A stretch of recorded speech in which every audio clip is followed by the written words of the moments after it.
Bill O'Reilly here, Friday, September 23rd, 2022. You are listening to the O'Reilly Update. Here's what's happening this week in America. The stock market struggles under President Biden. Democrats pass election reform law in the House of Representatives. Tobacco sales rise at the fastest rate in 20 years. And the Rocket Man heading to the White House. Also ahead, the message of the day, update listeners sound off.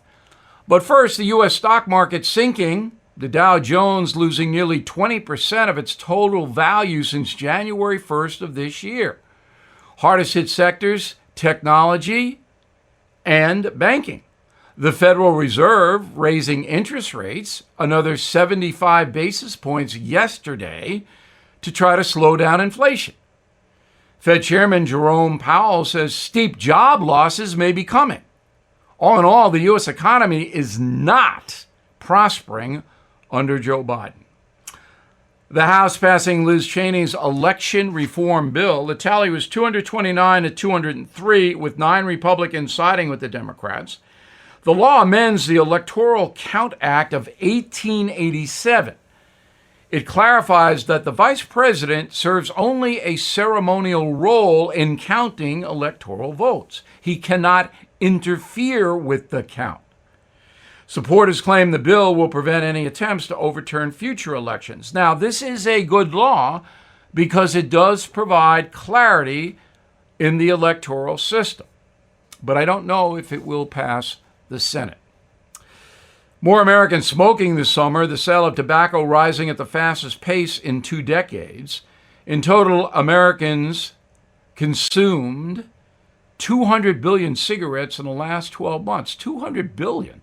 Experts blame the bad habit on stress. Executives at Marlboro also believe folks are lighting up to cope with anxiety, which is the same thing as stress. Latest studies show 1 in 5 Americans now experience significant levels of stress every day, but you'll have even more stress if you get lung cancer. Elton John appearing at the White House this evening. President Biden hosting a concert called A Night When Hope and History Rhyme. The British rocker previously performed at a state dinner during the Clinton administration. He refused to sing at Donald Trump's inauguration. Said Elton, as a British national, it's not appropriate to play the inauguration of an American president. My apologies. Of course, that's bunk. In a moment, update listeners have their say. Right back. Things are tough in the USA right now. Gas prices up 59%, food prices up 10%, and have you taken a look at your cable bill recently? Some of us are paying more than $150 a month. That's why I am excited about the streaming platform Vidgo, V-I-D-G-O. Vidgo gives you the freedom to be entertained at a price you can afford. Vidgo has all my favorite live sports networks. They have a great choice of news programming, including The First, Newsmax, OAN, Fox News. Vidgo also has more than 100 channels of entertainment. All of that for just $59 a month for the base package, $79 a month for premium. You deserve the freedom to be entertained at a price you and your family can afford. So please sign up at vidgo.com/bill. Time now for the O'Reilly Update message of the day. Listeners sound off. We do this each Friday. You can reach me, Bill at BillO'Reilly.com. Bill at BillO'Reilly.com. Name and town if you wish to opine. Let us begin with Susan in Myrtle Beach, South Carolina. O'Reilly, I find it interesting that you don't understand why Scott Pelley of 60 Minutes did not ask Joe Biden about the border.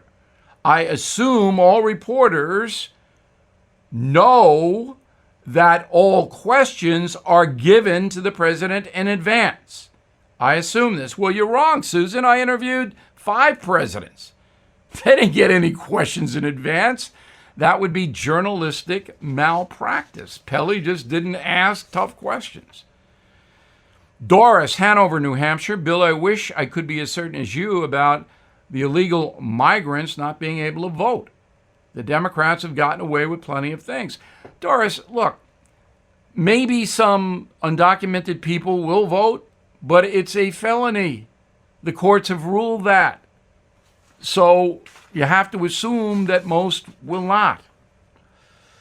Janet, Des Moines, Iowa, we can agree the team in office now is not doing well. We want them out.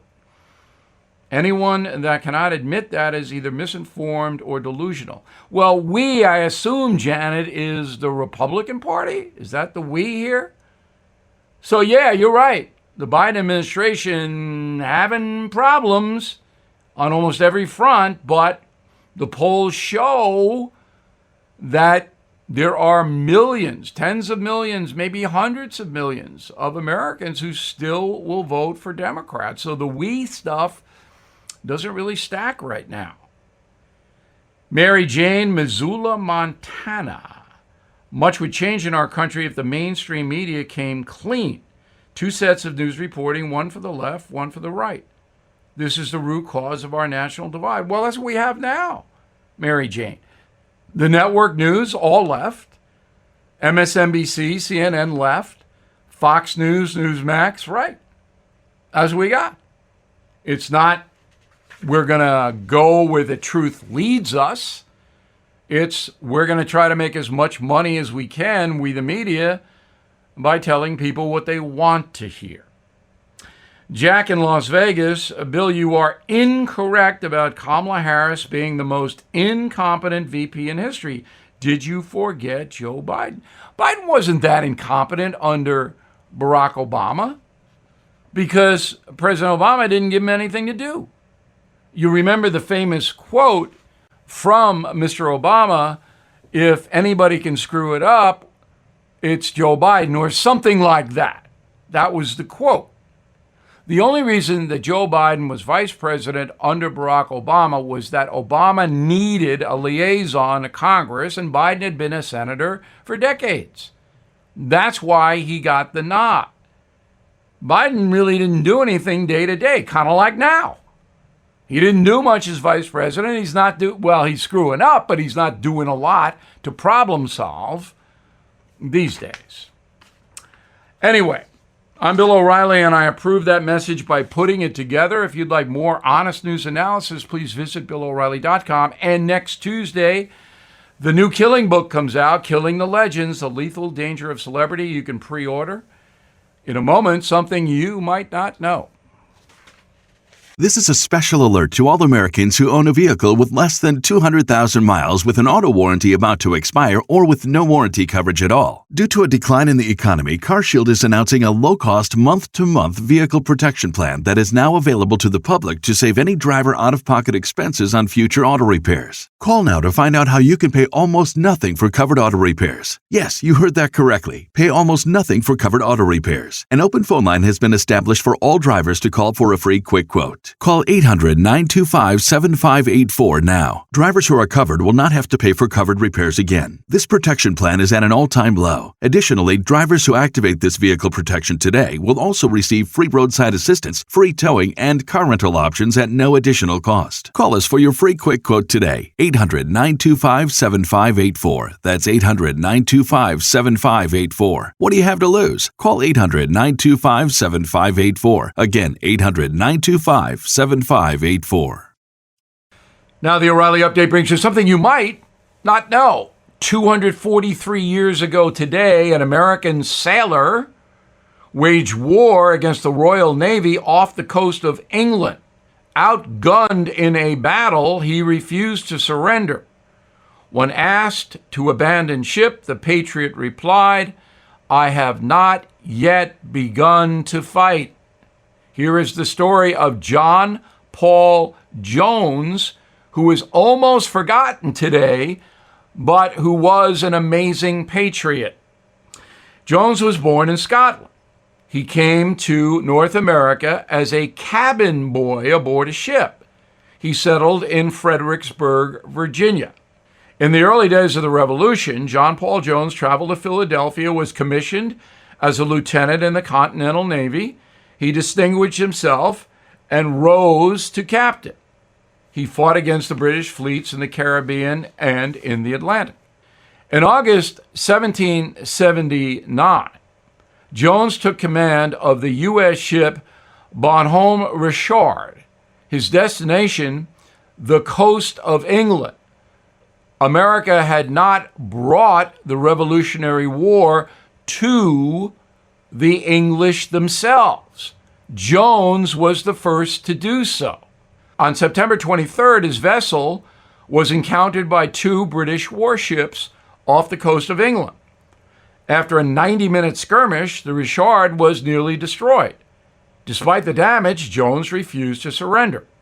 The battle raged on another 3 hours. In the end, it was the British commanders, both of them, who surrendered to John Paul Jones. He was then hailed a hero, as he should have been. He continued to serve in the American Navy until 1787 before moving to France, where he died at the age of 45.